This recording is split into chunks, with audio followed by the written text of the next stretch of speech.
This pail here is completely full of maple syrup. Housekeeping? Who wants more? Me. See, it just kind of ends there. Just bizarre. That's not even a legit post, eh? What we're trying to do is try to figure out the property boundaries so that for the next project, we make sure we stay on our turf. Come on out of the woods, guys. We got your new wood splitter up here. I got Holden here. He's going through our loot. We have tons of syrup. I'm gonna go over just how much we collected over the last few weeks. This is a big episode.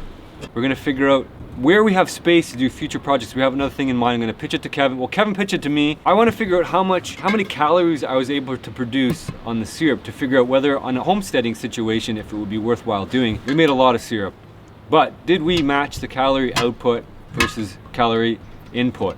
I'm gonna take you down to the creek. We're gonna check out where I figured the beaver's running, and we're gonna try to get on trapping a beaver. So we're just doing some scouting now, put a trail camera out there. Yeah, we're gonna be managing the property as well. So we're gonna be cutting down a bunch of trees. What are you doing back? Holy smokes, I didn't know you were doing that. Don't let that fall, that stuff's precious. Oh dude, I'm scared. Yeah, I'm gonna put it back. Okay, no, you're okay, you're okay. Maybe don't go any higher. I didn't know he was doing that. Don't go any higher than that. I'll make sure I gotta supervise this. Yeah, we'll make a big pier. Let's make a big pier, but see how big we can get, how much sap we can get. Maybe not. Maybe not. It's probably gonna the bottom ones are gonna crack because of all the pressure. I don't know, maybe. We've also got our Eastonmade Wood splitter coming. This thing is a beast. It's gonna satisfy all our needs for the cabin, plus extra. We're gonna be able to sell some of the wood. So that's coming, it's on the way in this video. You guys are gonna see it. This thing is awesome. We put it through its paces. We got a lot of syrup? Yeah. Yeah, we got a lot of syrup. All right guys, let's jump into the video. I'm gonna catch up with you guys at the end, and we're gonna figure out just how much syrup we were able to produce at Cabin in the Woods. Well, so much for the pyramid idea. Down she goes. You only lost one. Thankfully, the rest are fine. See, I told you not to do it. You told me not to do it? And you did it. All right, smart guy. Just make a giant line. That hurts.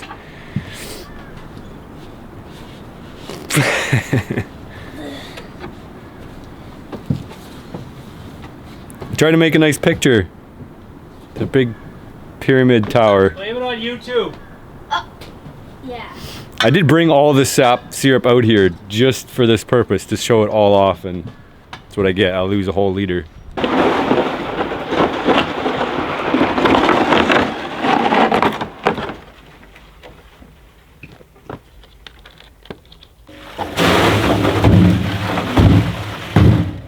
That's 4 full pails, and I don't think I'm halfway done. I might end up with 12 pails. 12 pails, that's a lot.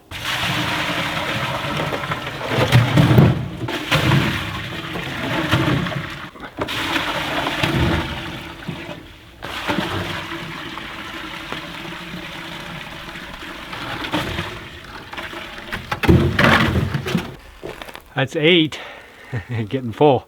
I don't know if I can fit 4 more in there, and I probably got 4 more left. I have to keep them in the storage buckets. Well, we didn't quite end up with a full 12, but we didn't do much shy of that. That one's full. This one is, I'd say, probably halfway. Not only that, but I have to collect even more sap today.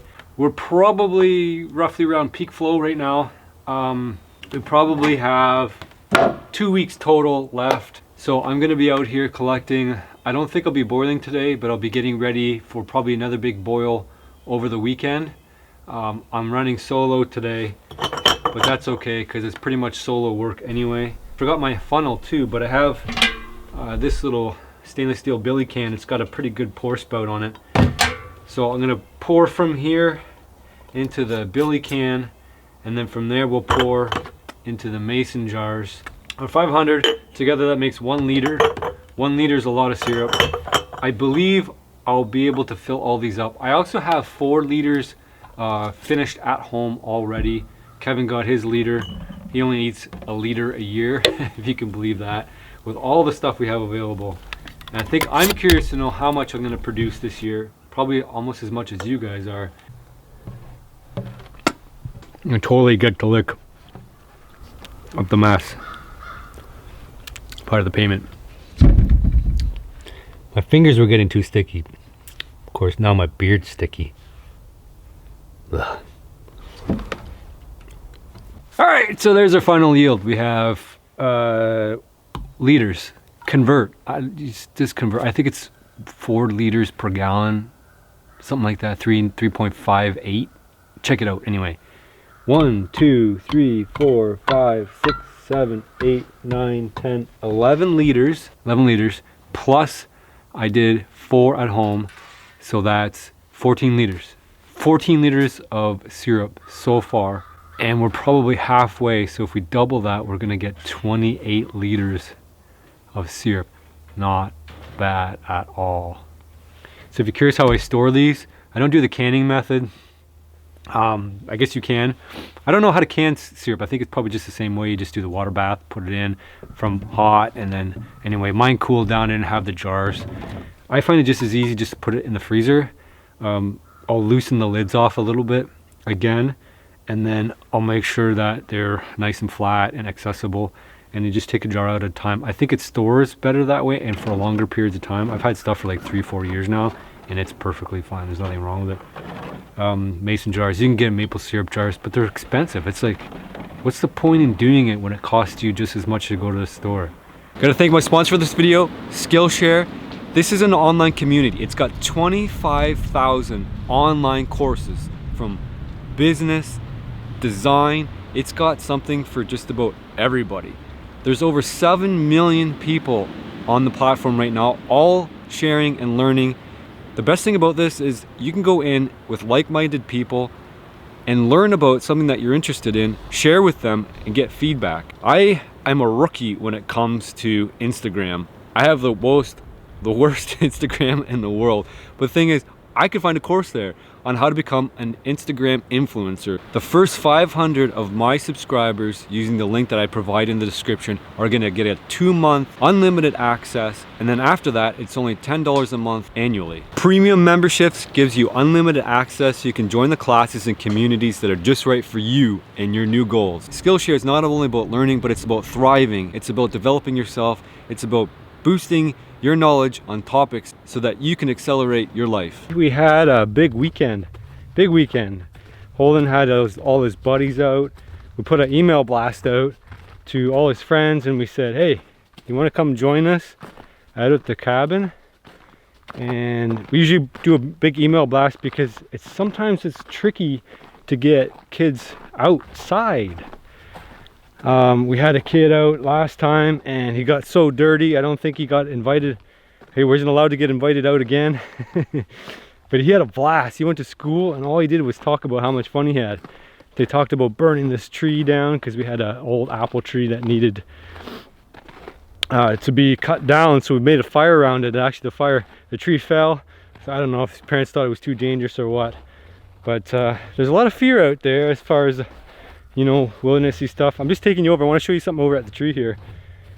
But yeah, we put the big blast out, and out of 10 kids we ended up getting 2, so that was cool. And then one of the parents' dad came out, hung out with me, which was awesome. Have some company and put some wood in the fire and burn it all off. And he said he had a blast and he wants to do it again. So we're definitely going to have more people out here to enjoy what we have. And you know, people that only get to experience city life really cherish it, even though it takes them a bit of effort to get off their butts and get out here, and then they have to get over the wetness and the dampness and the cold and the being uncomfortable and being away from your house and having, you know, not all the amenities. Anyway, this is what I wanted to show you. You tell me what you think is going after this tree, because it's just hammering this tree like a chainsaw. It's nuts. I don't know what the heck's going on with this thing, but I thought I'd take you over. You guys have a peek at this, but it is just going bananas. It just kind of goes right to the core of the tree. Same as that one there. Trying to get the right contrast so that you guys can see. See, it just kind of ends there. Just bizarre. So you guys can throw your guesses down in the comments section what you think's making that. Oh, there's a way up there too. So it can't be a short animal. Oh, it could be a short animal. Could be a crawly short animal. It's going all the way up there, but it's gonna kill this cedar tree. And it's not a dead cedar tree. It's got all sorts of green, but it's gone all the way right to the middle. I thought that was kind of interesting when I was out here collecting the sap. Anyway, I want to take you on a bit of a tour too of the property. I want to go check out the Beaver Dam, see what's happening down there. I tried to catch the beaver in the winter time, but I think it left. It didn't have any sign of activity. So I'm wondering now, with all the melt that's going on, if the beaver is going to move back in. If you know anything about beavers, you know they're on the move in the spring when things heat up. The little kits get booted out of the house by the grown-ups. They're like, okay, get out. It's getting crowded, get out. You know, kind of like a teenager. Time to get going and make your own life for yourself. So they spread out in the spring and try to find their own habitat. And because there aren't any adults down at this one, at least not permanent adults, because the other owner doesn't like them and he keeps getting rid of them, which we know for a fact. But I want to talk to him and let him know that I'm interested in the beaver, and I'll put it to good use instead of wasting it.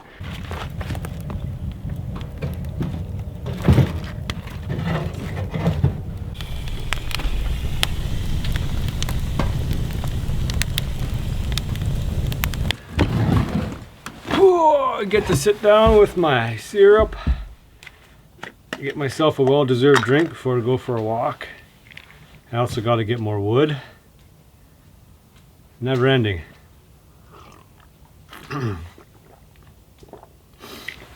But I wanted to ask you guys if you guys have implemented anything new in your life to make it better. Because I've been talking about this for a long time and I haven't asked you guys. And as you know, I try to read almost all the comments. I've made it, I can't read all of them now. I'm past that point where I'm able to do that. But if you drop a comment in the first day, I usually release the video at 10 a.m. So I'll read comments. I try to read comments until about 6 p.m. and then or 5 p.m. or so, and then after dinner if I have a chance. So if you really want to share something with me and you want me to read it, even if you're watching an older video, make sure you drop it in the new video on the first day it releases, because those are the ones I'm really paying attention to, because obviously they're current. So, but yeah, share with me things that you guys are changing about your life to make it better. And they don't have to be big things, just little things too, right?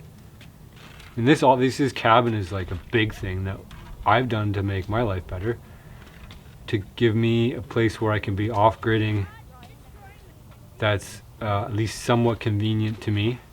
You know, it's manageable, whereas the majority of my trips were always 4 hours north, and that was a big job and it was a big sacrifice, and I had to be away from my family a lot in order to get that done. So I decided to change things around a little bit, and part of the motivation to build this cabin was for that very reason, just so that I could have something that I could do outside near. And my wife refuses to move up north for the cold. She won't tolerate the cold and the long winters. So maybe that's something I'm going to do when I'm retired and she's retired, and then when it gets really cold she doesn't have to go outside. So that may be something that we're looking at, you know, in the next 20 years or so. And who knows, maybe I'll get a step closer than that, you know, in 10 years. Maybe that's something that will happen, where I make another step toward making my life better. I expect everybody's life kind of follows that same kind of trajectory, where it goes up. You know, it gets really busy, and then it kind of quiets down, and then, you know, you kind of run out of energy a little bit. Not totally, but you kind of pace yourself a little bit more. because it takes you longer to recover from everything. And I expect everybody's life's going to turn out the same way. You know, except for the people that are just ultra fit and ultra healthy. And there's those exceptions out there who can keep busy all the time. But if you don't use it, you will lose it. And exercising and keeping busy will for sure extend your healthy range of life, and you could be doing things off into your 70s, 80s, and 90s. But you definitely should take advantage of your healthy years and get out and do those things that really do require good peak physical health, the big adventures that you might put off until you're older. And maybe stay off the beaches until you absolutely have to, those tropical vacations, you know, unless you really need it because you run a really stressful job. But you know, being active can be a great way to release stress too. I think it's got a term called sufferfests, where you give up all the amenities and make it really hard for yourself, and then when you go home you really do appreciate the amenities you have. I don't think my wife kind of gets that sometimes when, you know, those little complaints that come out about something being sticky. Well, I'm dealing with sticky all day. My hands are always sticky collecting the stuff, like constantly sticky. So if like the countertop is a little bit sticky, wipe it up. I mean, we have running water at home. Here, there's no running water. I got to go down to the creek to get it, or I got to stick my hand in snow to wipe it off. So my wife doesn't suffer as much as I do, and you know, when she does, I think she gets a new perspective. But that might only be a couple times a year, and then after a few weeks you forget about how good you have it. And I think a lot of you guys out there have it really good. Complaining for, you know, modern reasons is different from complaining because you're just flat out hungry and don't have any food, which I've done on the Wilderness Living Challenge. So, alright, that's enough for my break. I'm going to go collect some wood, and then we're going to go check out that beaver dam. Wood first, because I got to get this up to a boil, and it takes about an hour to boil. So, who wants more? Me. Alright, that's looks like it's going. Still quite a bit of smoke coming out of the chimney, which means that the fire is not quite hot yet. But the box is loaded, so not much more I can do right now. Just stare at it. So I get to go for a walk. Look at this. Look how icy their snow path is for sliding. I try not to wipe out coming down here because I want to show you something else we've been talking about first. I've got lots of plans for this property here, but I don't know if you guys remember one of the videos. We cut the cherry tree down, and then we cut and burnt a lot of the stuff that was down here. It was all deadfall here, and it wasn't really being used by anything. I know I had this debate with somebody about whether the deer could get into this mangled mess of stuff, and they can. I'm just saying they can't. It's just they don't. And on this property, it was full up like to the top, like over your head, and just the way it was situated, there's nothing on this side of the property as far as resources for the deer. So they spend all their time on the opposite side of the creek here. So what we're thinking of doing in this open area, see the cabin is up on the hill here, is put a pond. So that's going to take a little bit of digging. By a little bit of digging, I mean a lot of digging. So there's a couple trees we can take out here, and then this, I think it's low-lying enough because of the creek. I think if we dig the hole, it'll fill up with water. I don't know if you probably had a different childhood than I did, but in my childhood, we dug a lot of holes because that's what you do in the country when you get bored.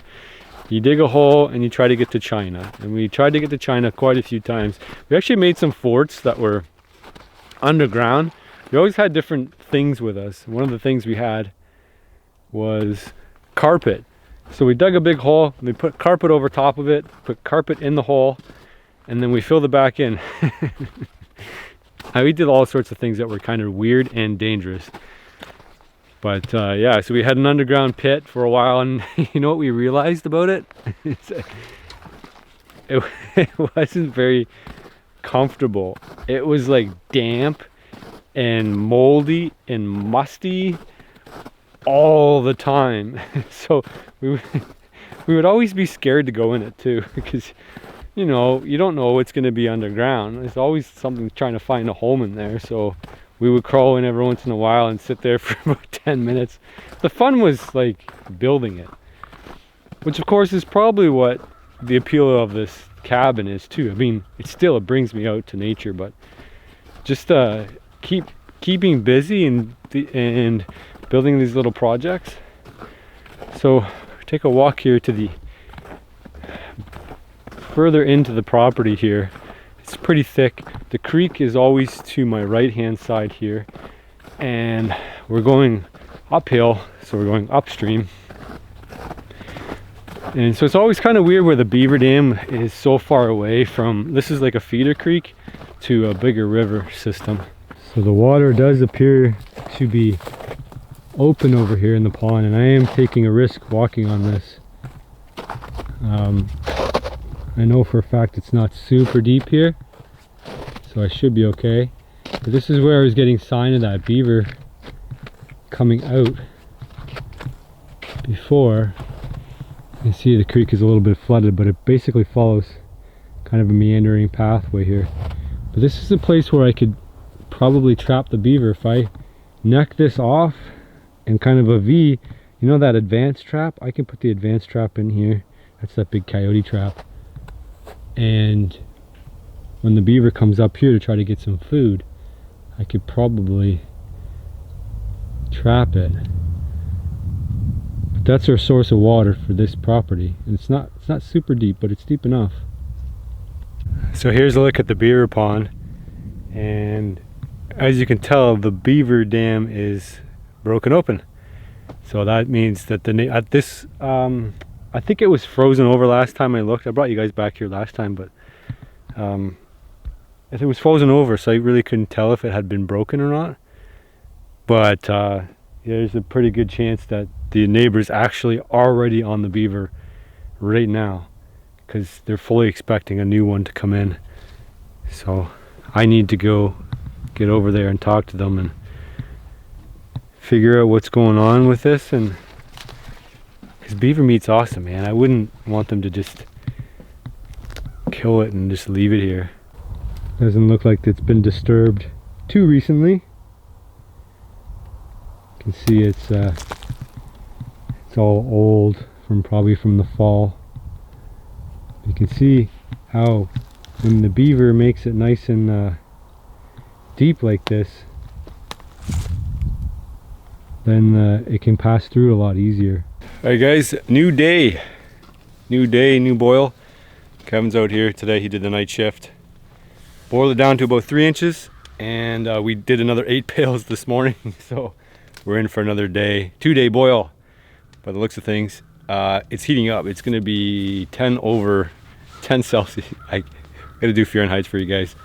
But there's some people leaving comments about I shouldn't do Fahrenheit. Just leave you guys in the lurch. You guys figure out Fahrenheit. We're gonna go for 10 Celsius today. Yeah, so we got 8 pails to go, and then Kevin's got an idea today. He wants to run the chainsaw and clean up around the cabin. We had a forestry, what is it called? The forest management something. Managed forestry tax incentive program. Yeah, so you get a cut of taxes if you manage your forest, essentially. And what they've done is told us we need to thin out the woods. They actually explicitly said we need to cut down. They explicitly said practice good forestry management techniques. So here we are. Which is vague. It's vague because it's not an exact science. It's pretty close to an exact science. You thin out the old stuff, you thin out the dead stuff, the stuff that's not useful anymore, get rid of it. Well, and we're going to block it up into firewood sections. And the only reason I can actually do that right now is because it's not that cold out. So like the temperature on cedar isn't very high, so you gotta, yeah. It's good for outdoor fire too, right? Like we could block it up and keep it around the cabin as well, and do it for outdoor fires, which we'll probably use mostly for the brush. The bigger stuff will obviously save for heating purposes, indoor heating, whereas the other stuff is just, you know.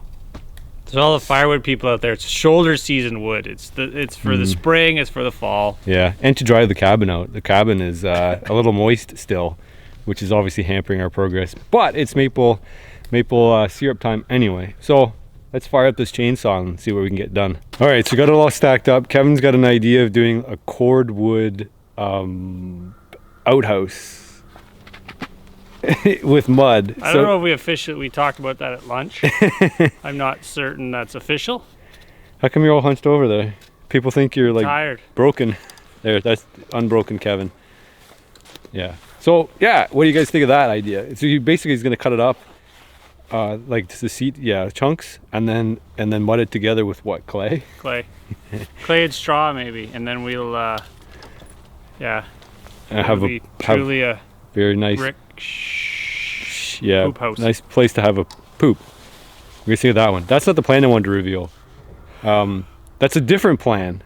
But we're gonna go take a walk now. Mark just showed up. He's got a GPS. What we're trying to do is try to figure out the property boundaries so that for the next project we make sure we stay on our turf. That's not even a legit post, eh? It's got to be a 1 inch by 1 inch square metal post. Well, is there down below? Is there? Wow, that I couldn't tell you, but right now you're probably 10 feet. I think in like around there, over there. Definitely, you're on the line in there. It's actually, and that's the corner of yours then, according to this. Yeah, I think this is a reference guide. What did you find? The nexus of the universe right here. Yeah, we're right in the middle of the swamp. So, if you look at the app on my phone, Yeah. you're right in the corner.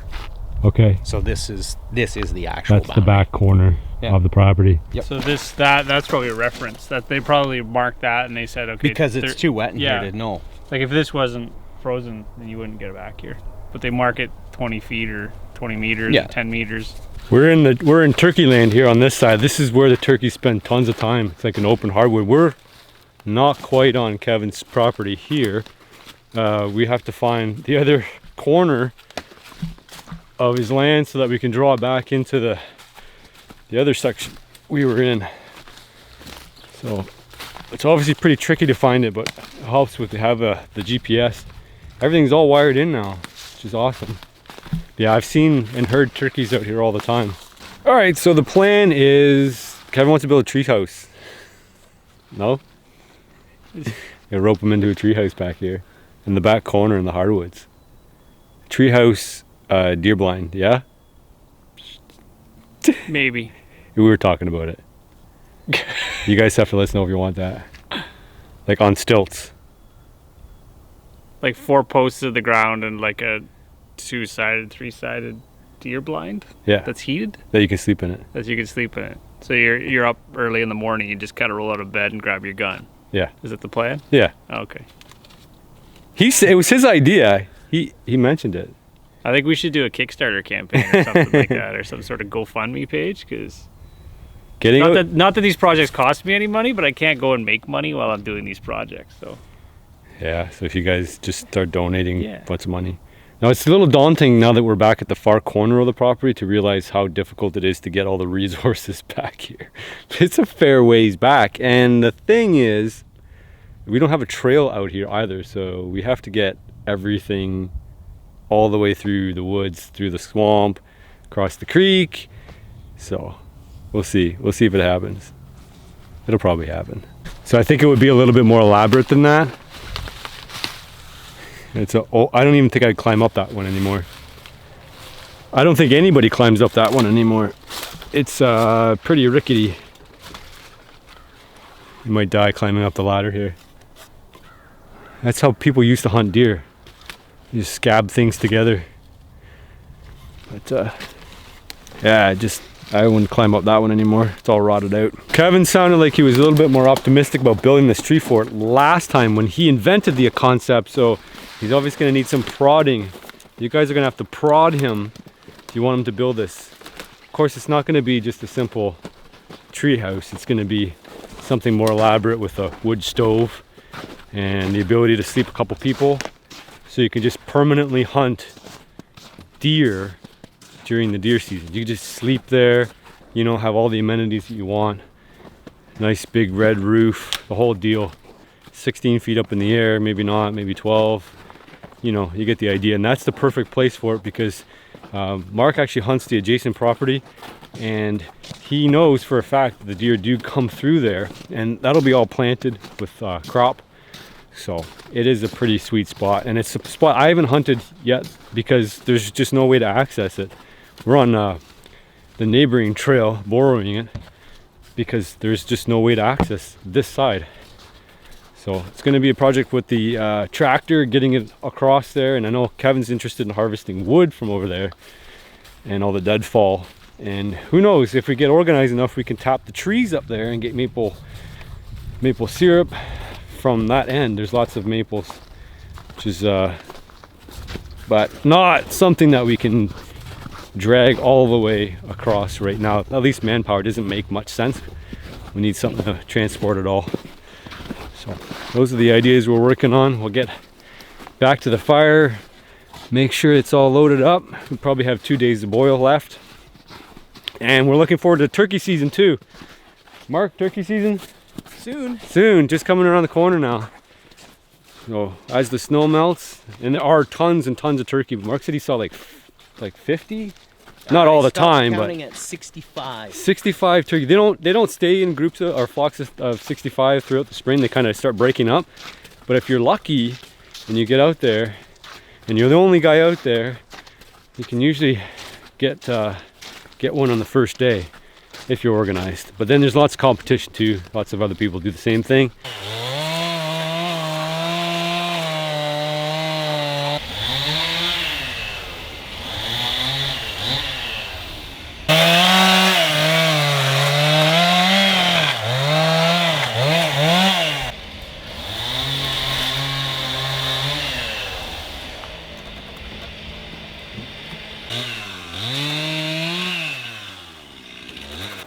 I think the chainsaw has got to be one of the top 10 greatest homesteading inventions ever. To cut this all by hand would just be insane. Can you imagine people used to do this for their firewood? They used to saw it and then split it. I mean, they still do, but I mean, not by hand. People don't saw stuff by hand anymore. Not like this for firewood. They still split it by hand, I'll give them that. The amount of gas it takes to cut this with a chainsaw is such a small amount, but the amount of energy you burn sawing this, in comparison, nuts, man. People used to be tough because they had to be tough. And this is a good example why. Obviously, the tractor falls somewhere on that list of the 10 most important homesteading inventions. What other tools do you think you would need to survive out here on homestead? Tractor, chainsaw. You definitely need some collecting mechanisms besides gardening. I mean, gardening's a huge one. And all the things that go with it. Animal husbandry, farming, chicken farming, collecting, predator control, something to trap with, something to get rid of pests. You need a few things.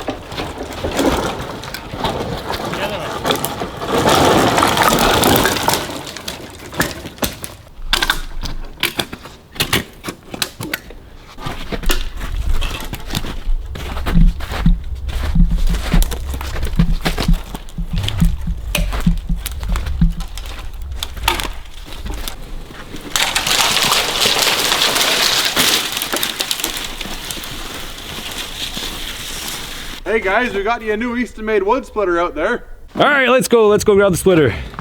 All right, we're gonna go see this bad boy. I've heard it's quite a piece of machinery, and it's gonna do everything we need to do plus. The plus is a good thing, because when you're investing in a big piece of machinery, you wanna make sure that you don't outgrow it. And this is a company, it's a Canadian company, and they're doing a really awesome job with this. But they are shipping all worldwide. So you Americans out there, you guys want a badass splitter, this thing is the one for you. It is a serious piece of machinery, and it's everything we need for the cabin plus. So we got to go get it unloaded. It's just up here on the truck. I've heard it's so big that Kevin's little puny tractor can't handle it. So looks like we're gonna be off to the neighbors and they're gonna help us unload it, and then we're gonna bring it back and put it through the paces, split some wood. We're gonna season it up here at the front of the property, and then we're gonna bring it back, and that's gonna keep us going. Oh, look at that, turkey tracks. You guys see that? There's turkey tracks. Turkey tracks. That's pretty cool. Turkey season's right around the corner. All right, let's see what we're dealing with here. And let's get splitting some wood. Keep us warm.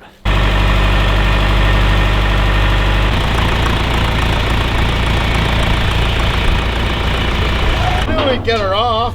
That's good. We can always shove her on outside. Well done.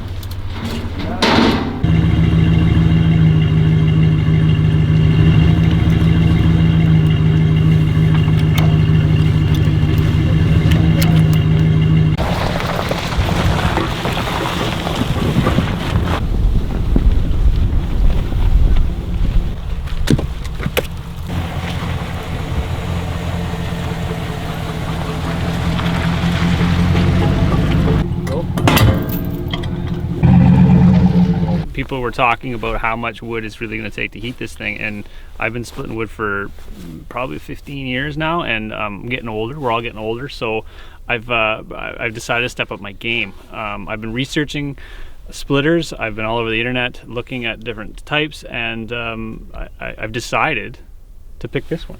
This is an Eastonmade splitter, and we got Andrew Easton here. We got our 1222 here. And this is for the cabin. This is more of a commercial wood splitter.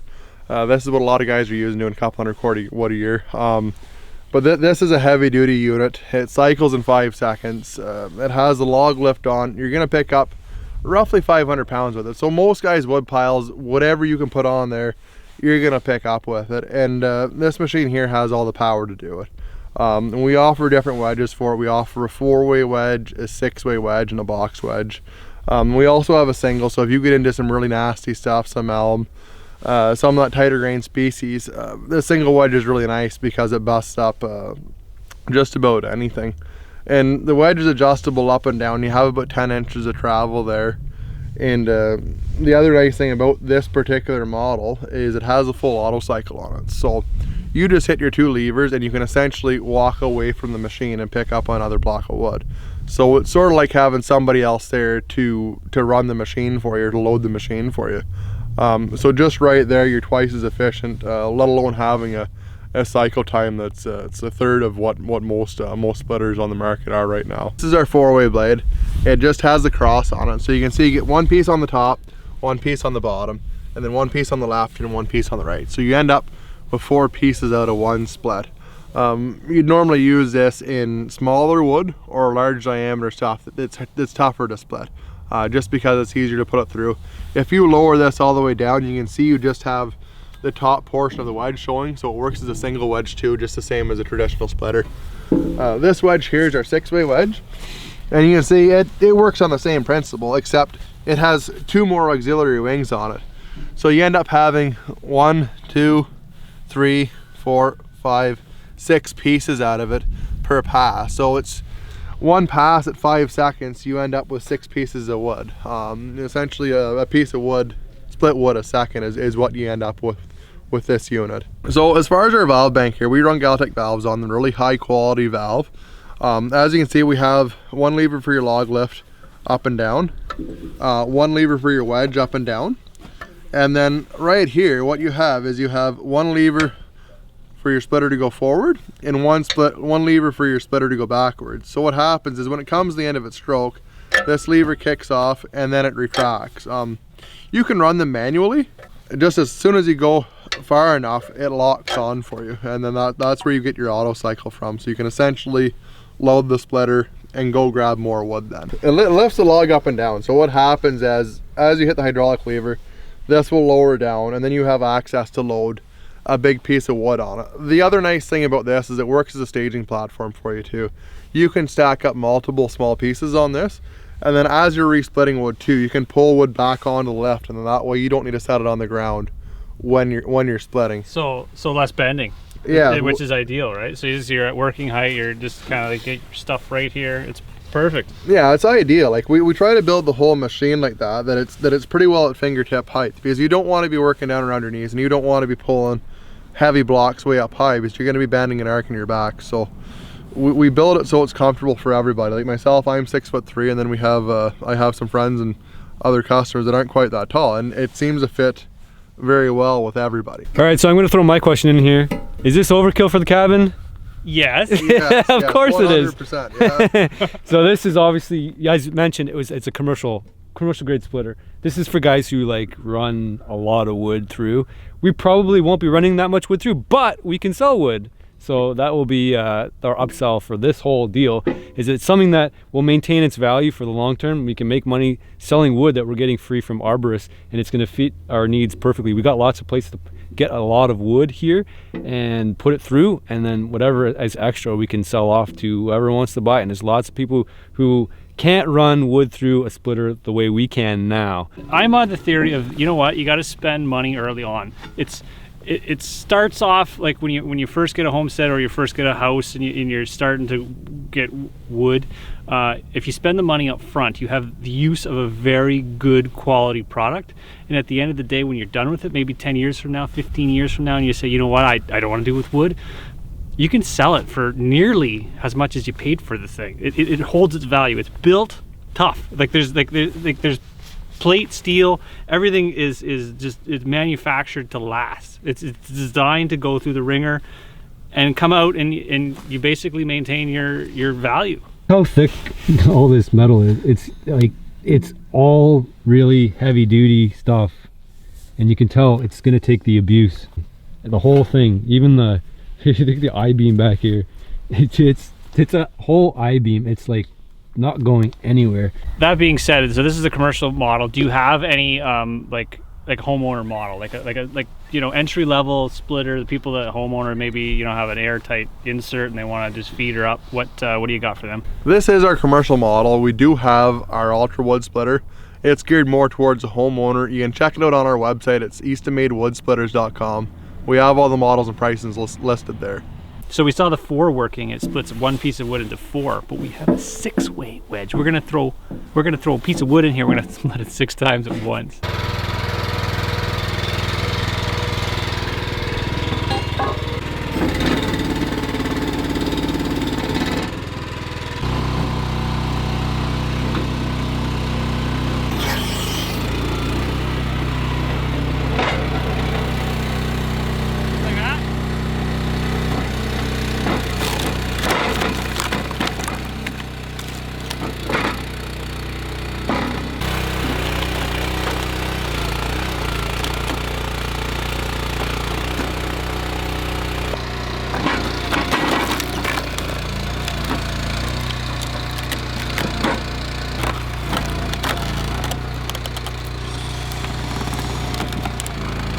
Kevin, what do you think of that, man? Well, that was interesting. That thing's a monster. Like the stuff I'm splitting, like this stuff is really gnarly wood. Like it's not like a lot of the stuff you see is really straight grain. This stuff is like really messed up. And this thing handled it like a champ. Like it just mashed through it. It like that's what you want in a splitter. Kind of like a dinosaur just chewing on wood. Just throw it through there. This and thing's a monster. Like chomp on it. Like you still gotta have you have to have knowledge on how to split wood. Like you don't just mash it through sideways, but you put it like this stuff is not nice wood to use. Most of the splitters you see videos of it, it's like poker straight. It's like dry, straight grain wood, and it pops through, and it's all nice and beautiful. This is. Like the stuff we've just rammed through that thing, like it's an ugly wood. Yeah. Personally, I think I had the worst job there because I was actually pretty scared holding the camera in front of this thing because it's pretty safe still, but you don't want to be on the business end of this thing. It's like just chomping and crushing things. It probably doesn't translate really well with the audio on there, but it's like you could tell this thing has power, man. It's pretty intense. So do we run out of wood? Is that why? Is this why we got him here? Is because we can't boil because we got no freaking wood? Like look at this. There's no wood in there, Chris. How are you gonna finish your maple syrup? It's probably, look at it. it's probably frozen like a popsicle. It's nearly frozen. We ran out of wood. So all right, that's what we got. That's what we got. The best. That's right. The best of the best. That's right. We got run. Well, there's some wood behind us. Here. We need some more wood. That's only the last amount. We need, once we get through That's that, right. we're Once we're through this, we're not going to be able to finish. We better get some more wood. just maple water from now on. That's right. We're just. I heard that's really good for you. I have. Gives you the shits. Okay, so this is the last day. We're gonna let the sap collect. And I just, with Holden, we just grabbed all the buckets. So those buckets up there are empty. Those ones up there are empty. These ones are full. I want to do a count of how many full buckets. We've already filled it up and refilled it and refilled it. We've lost track of the amount of gallons of sap we've collected. It's a lot. So 1, 2, 3, 4, 5, 6, 7, 8, 9, 10, 12, 14, 16, 18, 20, 22, 24, 25. We have 25 pails full, 5-gallon pails full left to boil down before we're finished our pull for this year. And this is full already. There, and it's refilled. I don't know how much syrup's in there. There's a lot. It's not syrup yet, but it's pretty darn close, and it's almost full. So I'm gonna try to finish this off, and then we're gonna start on another 25 pails of it.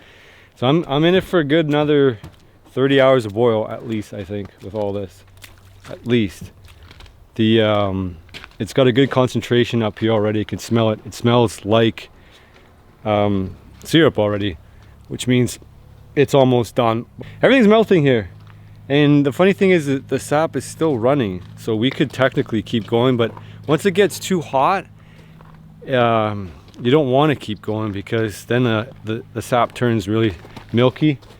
So there's our tree right here, right outside. It did okay. It's still going. A little bit of sweetness there, but yeah. So we're gonna do a final tally when I'm done, and I'll let you guys know how much we did. And we'll wrap up that video there, but Holden's enjoying seeing the seasons change. Water's all dripping down this whole field. Anybody, or this whole hillside here. You guys were curious about what we're gonna do for drainage. Well, let's give you a peek here.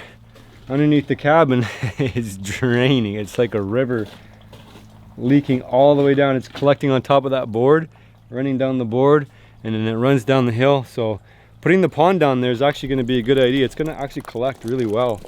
You can see there's little rivers forming here. Rivers of water filling up, and it's going all the way down there in the pond we plan to put down there. So we'll start that once the summer rolls around and things kind of dry up. We can't bring anything down here. Can't get the tractor down here anymore. It's way too slippery. So it's a good mix of mud up on top and then still ice down here. This will turn into mud.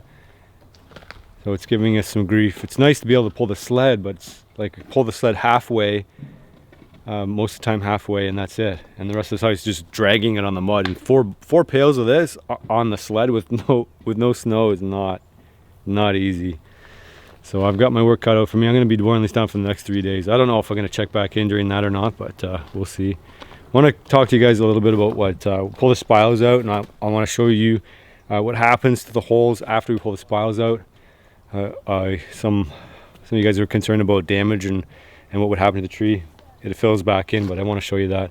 But right now I'm going to take a break. I think Holden wants to play catch, so play some catch with a tennis ball here and maybe get a break. It's a good 3-4 hours just collecting all those 25 pails plus of the other ones that were half full. So we probably good 28, 29 pails this morning of collecting, but we're done. That's it. Can't do any more. First load of wood? Yeah. Come here. How come you get so much mud on your face? I don't know. I was like chopping wood and then it sprayed up into my face.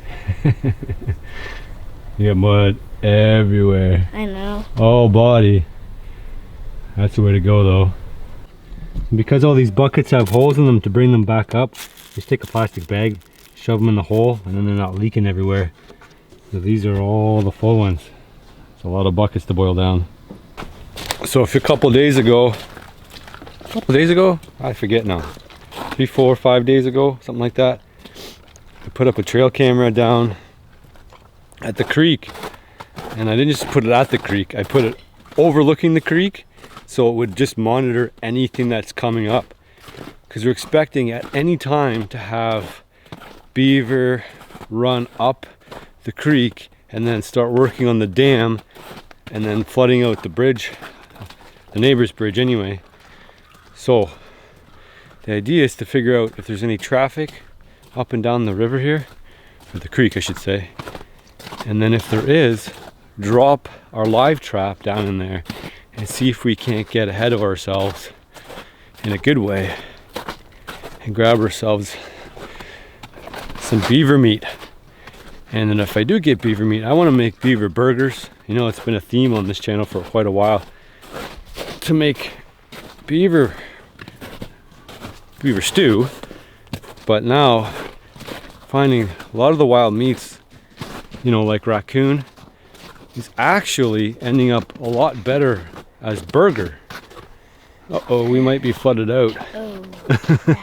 Uh-oh. That was not there before. Oh, everything's all melted. Oh, crap. You don't have any, God. you don't have any rubber boots, do you? These are fine. Yeah. They're waterproof. So I'm gonna have to go. They're waterproof? Yeah. Are they? Uh-huh. All right, well, we'll see if we can get through here.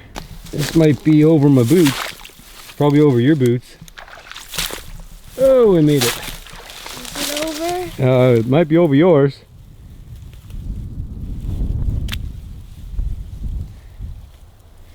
So far so good.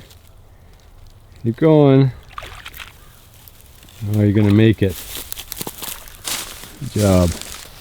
You see the trail camera here, and I tried to aim it up the creek here, so if anything comes up there, I could catch it.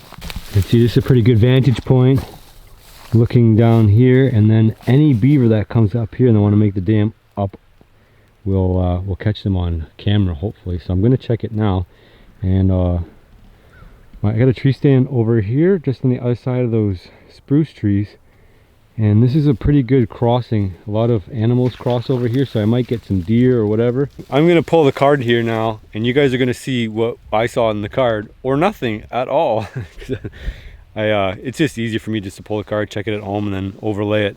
So hopefully you guys are seeing something interesting. If you're not seeing something interesting, it's because we didn't actually get anything on the camera. But I'm gonna keep this here for a while, and we're gonna see what moves up and down. The weather changed a lot.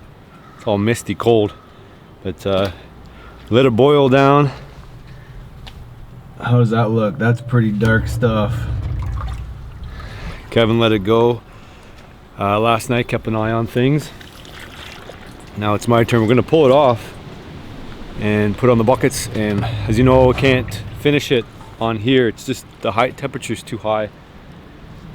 So I'm gonna transfer it, filter, transfer it, and then I gotta finish it on the stove at home. It's the only way. We can't get this wood stove hot enough to finish it up. But we still have 25 pails left, so the 25 pails is going on next. We're gonna pull this off right now.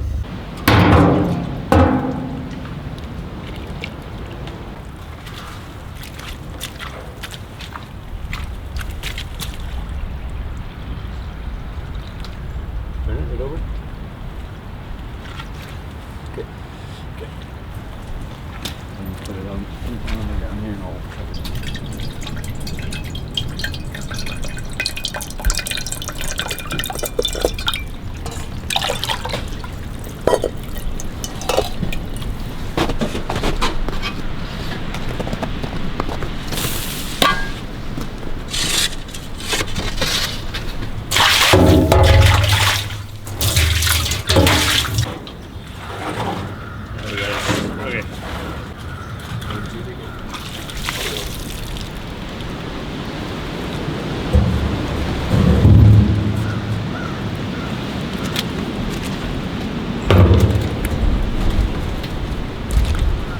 Warm in the cabin for once.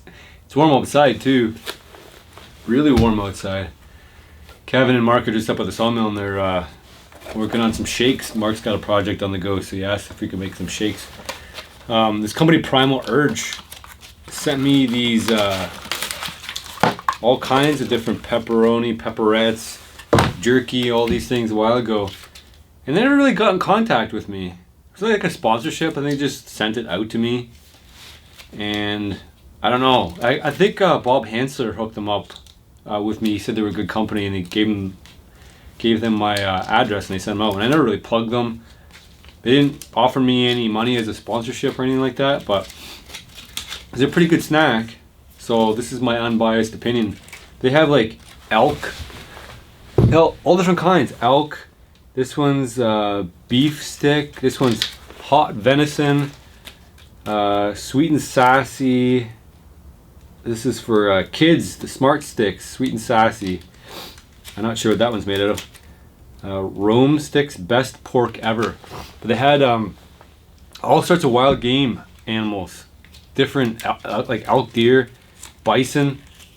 But it's an assortment pack. So it comes in, I guess it comes in like one of these every month or something like that. I'm not sure how it works.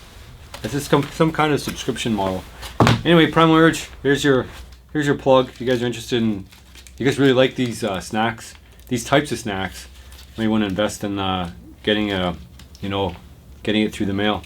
But they're really good. I haven't found anyone that I don't like, but it's a sample. It's like there's like 20, I don't know how many are in there. A bunch of them.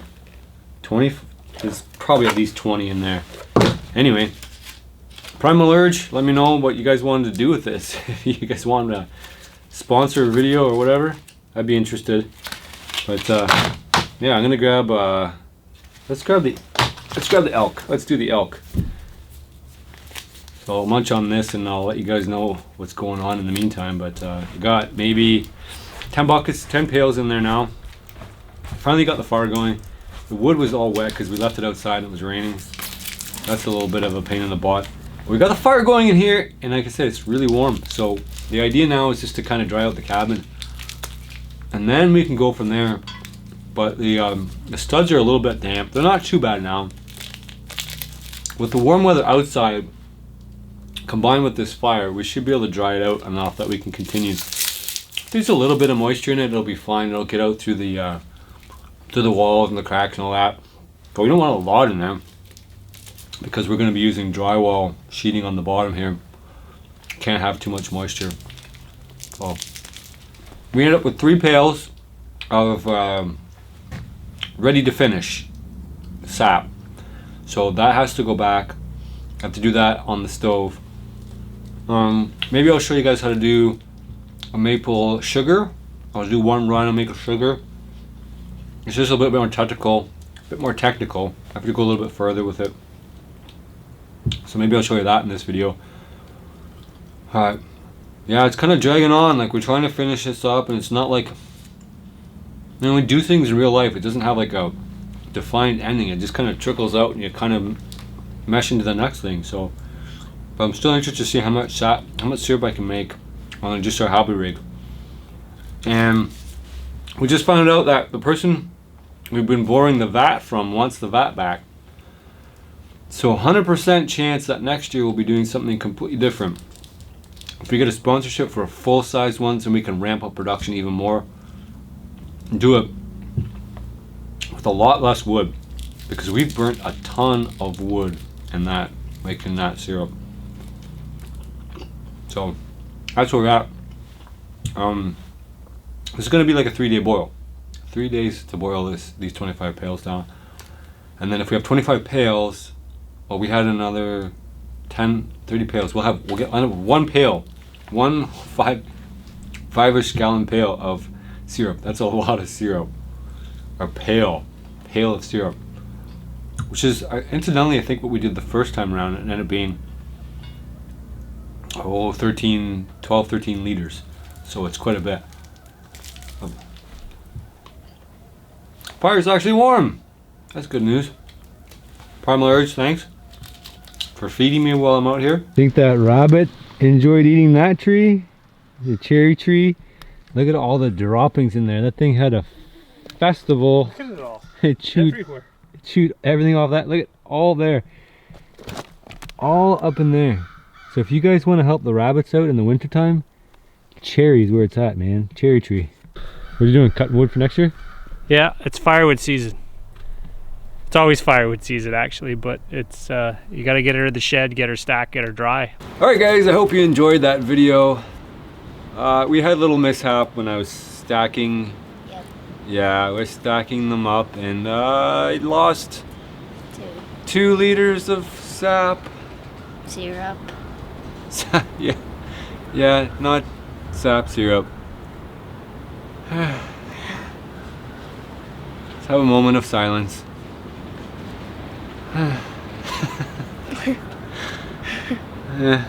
Anyway, all right, so we lost 2. It's all good. We have a bunch of backups. Bunch of backups, yeah. Anyway, what I do for a YouTube video, I did bring it all the way out here so that I could show it off, and that's what I get for transporting it and being a goof, trying to get a nice picture. Yeah, take the L. All right, so we did the tally, and I did a calculation, but I did it before I broke the bottle, so we're gonna go off the not breaking the bottle deal. So I ended up with 50 liters of syrup. The number of calories in 1 liter of syrup is about 3,500 calories. So in 3,500 calories, that's a day's worth of calories for a working person who's like highly physically active. So basically you have to drink a liter of syrup just to match your calorie output for 1 day. But we can do that for quite a bit of days. Quite a bit of days, yeah. So basically if we collected 50 liters, we collected 50 days worth of calories. Which is pretty good. It didn't take us 50 days to collect it, but there are 3 people, and then we did pre-collect a lot of wood, and obviously all the modern tools we're using, like buckets and all that. If you had to do it from scratch, I don't think it's possible. And I found some research that Native Americans never actually did it for a living. They did it for trade, and that's when they had the cast iron pots and stuff like that to collect it and boil it in. That's the big thing, boiling. So anyway, we ended up producing 173,000 calories. A normal person needs 1,000,000 calories for the year. So we collected about 1/5 of the yearly calories for one person. So that's not bad. That's 50 days, right? 50 days out of the year. That's pretty good. We collected, if you scale that up, we collected 2,000 liters of sap. If you guys want to convert this up to gallons, you're welcome to. 2,000 liters of sap to produce our 50 liters of syrup. And I did a quick calculation, that's 528 gallons. That's a lot of gallons we collected. You convert the 50 liters to gallons if you want to figure out how many gallons of syrup we produce. We produce a lot. So in a homesteading situation, I do think it's worthwhile to collect syrup. Wilderness living, yes. Survival, probably not. You're just not gonna have the gear. You're not gonna have the buckets. You're not gonna have the mechanism to boil it. I hope you guys enjoy this video. I hope you guys, thank you for Eastonmade for putting up that splitter. That splitter is going to come very handy for our homestead, our cabin, and get us ahead and save us a lot of energy on getting ahead on the heating that we need for the cabin. So thanks Eastonmade, and yeah, I'm gonna wrap the video up here and stick around because we obviously got more to come with respect to cabin. Stick around. Yeah, funny joke. You're a funny kid. This syrup's good, buddy. Do you like it? Yeah. Yeah, it's really good. So It's like store stuff, but it's homemade stuff. Well, homemade. It's a lot thicker, right? You haven't had store-bought stuff in a while. It's like runny. Yeah. Runny. Our stuff's really thick. Well, if you freeze it, it's not. Well, if you freeze it, it is. Oh, wait, if you freeze it, gets thicker. All right, guys. I'll catch you guys in the next one. Thanks. Bye-bye. Bye.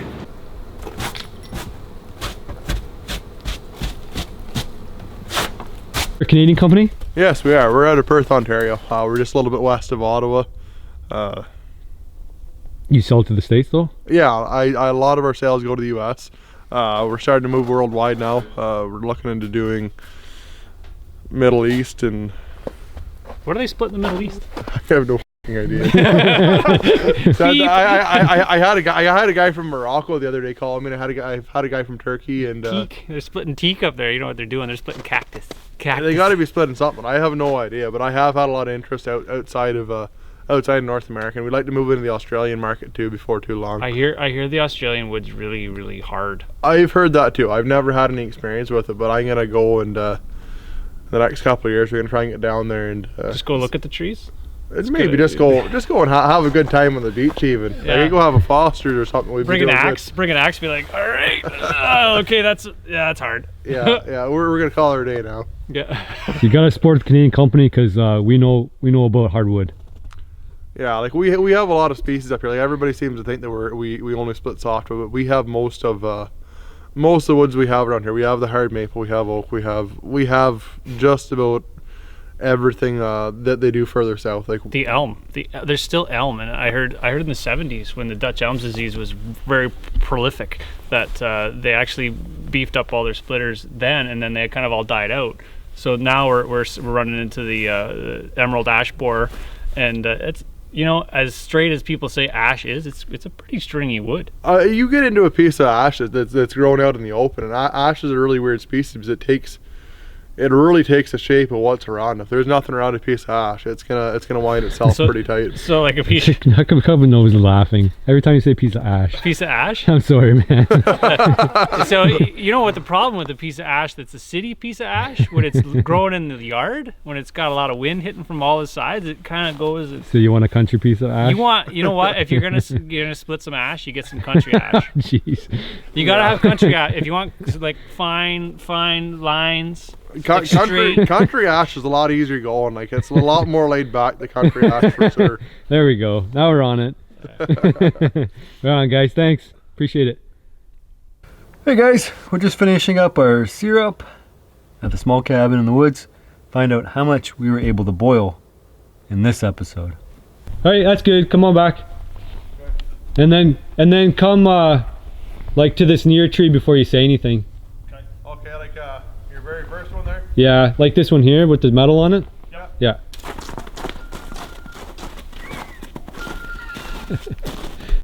Hey, you guys made it! Yeah, right on. I screwed you up. Throw a loop right into that. You threw them off. Alright, I won't say anything. Come on out of the woods, guys. We got your new wood splitter up here. Yeah, that is a good idea. What? Alright, ready? Yeah. Go! You don't have to drink Don't it drink it back. all at the same time. It's not a real shot. Oh, that was tasty. This is how you do it. And look what it was. I didn't get any. Yep. I can't get any. Well, of course you can't. Good? Yeah. Who wants more? Me.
Housekeeping?